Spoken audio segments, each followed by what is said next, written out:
I don't see something securely attaching him to that support bar, and I hope this doesn't end poorly.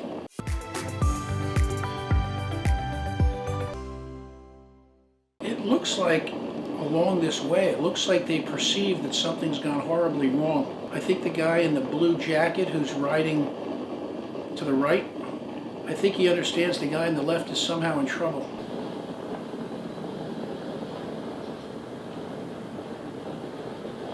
So he was supposed to be latched and he took off not being latched? But presumably the company, the outfit that runs this should have protocols in place to ensure the safety of their patrons. And this is almost certainly a violation of their own rules. I will tell you right now, the waiver does not cover this.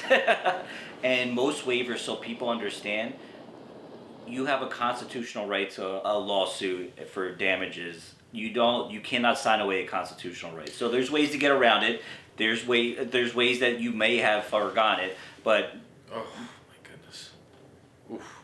yeah. Hopefully he was low when he fell. When you engage in activity that is like an extreme sport, a lot of times there's defense in those cases to negligence, which is assumption of risk, right?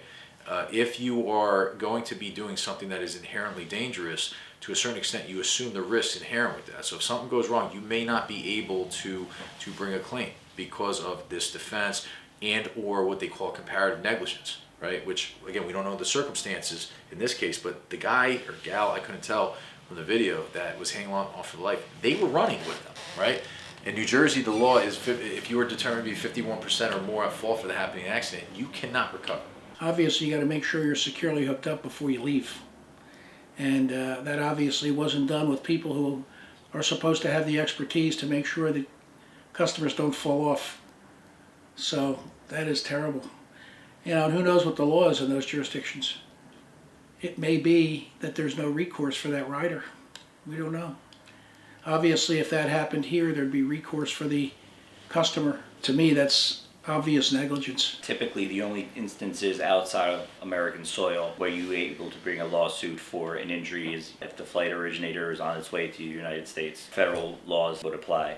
Or if you're on a cruise ship that originated. So those are, to cruise ships and international and flights are usually where you would have a claim in the United States if something were to go wrong. But to Frank's point, I mean, if you get injured, to me that looks like it's in Germany, Austria, or Switzerland. You can't be taking people on trips at that height, at that speed, and have them fall off at any point.